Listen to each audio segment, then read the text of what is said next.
सबको जय मसीह की, मेरे आत्मिक परिवार को जय मसीह की। मेरा नाम रिम्पी है और मैं गांव बसौली की रहने वाली हूँ। मैं आपके साथ अपने जीवन की गवाही शेयर करना चाहती हूँ कि परमेश्वर ने कैसे मेरे जीवन में मुझे बीमारी से आज़ाद किया। 2006 में मुझे पैरालाइज का अटैक आया था। तब मेरा बेटा 1 साल का था और उस समय मैं परमेश्वर को नहीं जानती थी और इस बीमारी के कारण मैं 6 महीने तक बेड पे पड़ी रही। और जैसे डॉक्टर ने बोला था कि जब तक ठीक ना होंगे तब तक इंजेक्शन जारी रहेंगे। के बाद 2 इंजेक्शन लगते थे मेरे को और दवाई का तो अंत नहीं था। पता नहीं किलो के हिसाब से 2 महीने में दवाई खा चुकी थी मैं। 1.5-2 किलो दवाई खा चुकी थी। पूरी रीति से मैं फिर भी ठीक नहीं हुई। ऐसे ही दवाई चलती रही और देखभाल करने वाला कोई नहीं। मेरे हस्बैंड ने मेरी देखभाल की थी और मुझे दवाई को लेके जाते थे और ना मेरे पैर में चप्पल भी नहीं पड़ती थी। वो खुद ही डालते थे मेरे पैर में चप्पल भी। मुझे उठाते बैठाते वो ही थे और जैसे वॉशरूम में जाना वो ही लेके जाते थे मेरे को।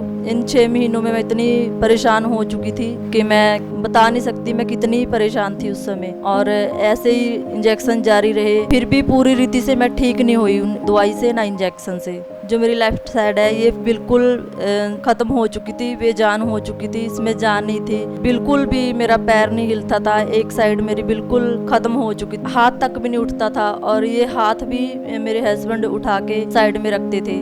मैं उस समय इतनी परेशान थी कि मेरा बच्चा छोटा है, कौन देखभाल करेगा, कैसे इसको पालूंगी मैं और कैसे घर चलाऊंगी। बहुत ज्यादा दिक्कत आई थी उस समय मेरे को। मैं सोचती थी कि शायद यही लाइफ है मेरी, अब मैं नहीं चंगी होंगी। मैं ऐसे ही सोचती रहती थी, पड़ी रहती थी। और जैसे मेरी मम्मी आ जाती थी कभी कभी मेरी देखभाल करने के लिए, मैं बोल भी नहीं पाती थी, मेरी जुबान भी बिल्कुल बंद हो चुकी थी।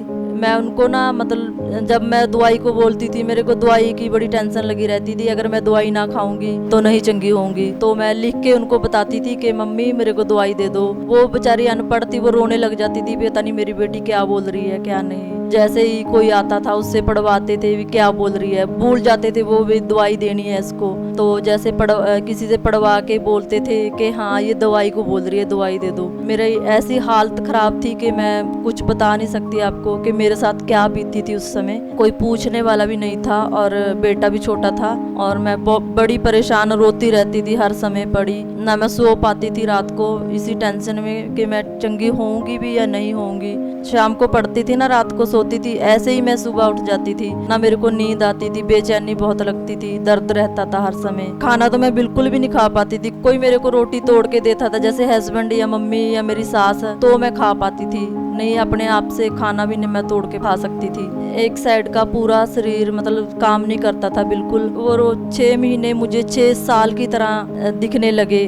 थक चुकी थी दवाइयाँ खा खा के, इंजेक्शन लगवा के, बहुत निराश रहने लगी। अब मैं ठीक नहीं होंगी कभी। धीरे धीरे आराम होना शुरू हुआ, बड़ी मुश्किल से। ऐसे लग रहा था जैसे मैं नींद से जागी हूँ बिल्कुल। मैं उतरने फिरने लगी थोड़ी थोड़ी, मतलब इतना ज्यादा भी ठीक नहीं हुई कि मेरे हाथ से कोई ना कोई चीज छूट ही जाती थी। फिर भी तो मैं धीरे धीरे काम करने लगी अपना घर का और बच्चे को संभालने लगी। फिर मुझे किसी बहन ने प्रभु यीशु मसीह के बारे में बताया, सुसमाचार मेरे को सुनाया और मेरे को बोला कि वहाँ पे जाओ चर्च में। उन सिस्टर ने मेरे को बोला कि मैं वहाँ कंचन मित्तल मिनिस्ट्री में जाती हूँ, वहाँ पे ऐसी बीमारियाँ ठीक होती हैं, कोई पैसा नहीं लगता, कि तू भी चंगी हो जाएगी और फ्री में सब प्रेयर होती है और तू चंगी हो जाएगी। तो मैं वहाँ गई चर्च में, मैंने देखा कि गवाहियाँ सुनी, लोग मेरे से भी ज्यादा परेशान, मेरे से भी ज्यादा दुखी, ऐसे ही किसी में दुष्ट आत्मा, किसी की कुछ गवाही मैंने सुना, मैंने विश्वास किया कि मैं भी चंगी हो जाऊंगी जैसे ये लोग चंगे हुए हैं, जैसे ये गवाही दे रहे हैं मैं भी गवाही दूंगी अपनी। तो मैं लगातार चर्च जाती रही, संगति में बनी रही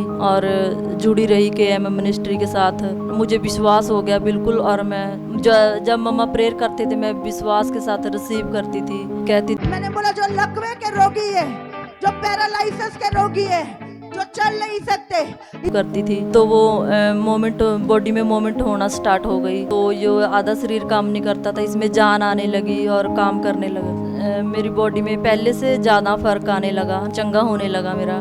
फिर मेरा विश्वास प्रभु पे आ गया और मैं लगातार संगति में बनी रही। जैसे ही मैं संगति में जुड़ी रही और मैं बिल्कुल ठीक हो गई और पूरा शरीर काम करने लग गया और मैं काम करने लगी बिल्कुल टेंशन फ्री होके। दवाइयाँ वगैरह सब कुछ छोड़ दिया था मैंने। मैं बिल्कुल ठीक हो चुकी थी। फिर मैं जॉब पे जाने लगी और जॉब पे जाते हुए भी मेरे को 6-7 महीने हो गए थे। जैसे ही मैं 11 जुलाई को जॉब पे गई, ड्यूटी पे गई, तो वहाँ पे मेरे को फिर यही अटैक शुरू हो गया। जब मेरे को दोबारा पैरालाइज हुआ 11 जुलाई को, तब मेरा बेटा 18वां साल लग चुका था, बड़ा हो गया था। और जैसे ही मैं ड्यूटी पे थी तो मेरे को फिर से पैरालाइज की प्रॉब्लम शुरू होने लगी। और जैसे ही गेट वालों ने फ़ोन किया बेटे के पास कि अपनी मम्मी को ले जाओ, कोई प्रॉब्लम हो रही है, तो बेटा लेने चला गया मेरे को और लोकल हॉस्पिटल में लेके गया बेटा। उसने एक इंजेक्शन तो दे दिया और बोला कि जिसके पास से पहले इलाज करवाया था उसी के पास लेके चले जाओ। तो मेरा बेटा मेरे को उसी डॉक्टर के पास लेके गया और उसने आगे मेरे को तुरंत जवाब दे दिया, बोला कि पीजीआई लेके जाओ। तब मैंने बेटे को बोला कि मैं पीजीआई नहीं जाऊंगी, मेरे को घर लेके चले जाओ। फिर भी बेटा नहीं माना। फिर कई डॉक्टरों के पास घुमाया मेरे को पूरा दिन। फिर भी किसी ने 2 इंजेक्शन लगाए मेरे को और बोला कि 5 दिन बाद 2 इंजेक्शन लगेंगे। जैसे ही 16 जुलाई को संडे आया तो मेरी सिस्टर जाती है मेरे घर से ही चर्च में। मैं परमेश्वर पे विश्वास करती थी, तो मैंने उसको बोला कि तू जा, और मैंने अपनी फोटो उसके फ़ोन में भेज दी।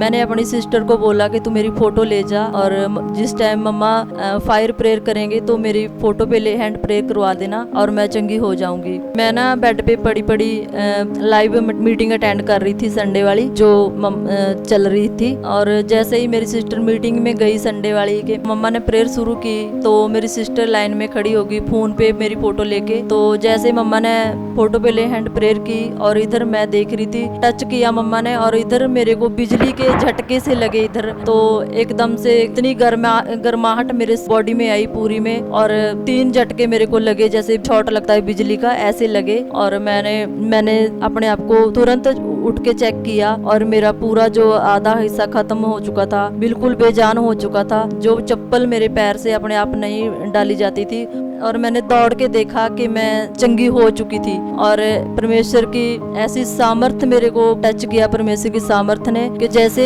कोई शॉट लगता है बिजली का, ऐसे मुझे महसूस हुआ। मैं भी तेरे हाथ में ही हूँ प्रभु, तू ही मुझे चंगा कर सकता है और कोई नहीं परमेश्वर चंगा कर सकता। मुझे चंगा किया और मुझे इस बीमारी से आज़ाद किया, और मेरी नौकरी भी बच गई और मैं ड्यूटी भी करने लगी हूँ। अब मैं परमेश्वर का धन्यवाद करती हूँ और मम्मा जी का धन्यवाद करती हूँ, जिनकी प्रार्थना के द्वारा मैं चंगी हुई हूँ। सबको जय मसीह की।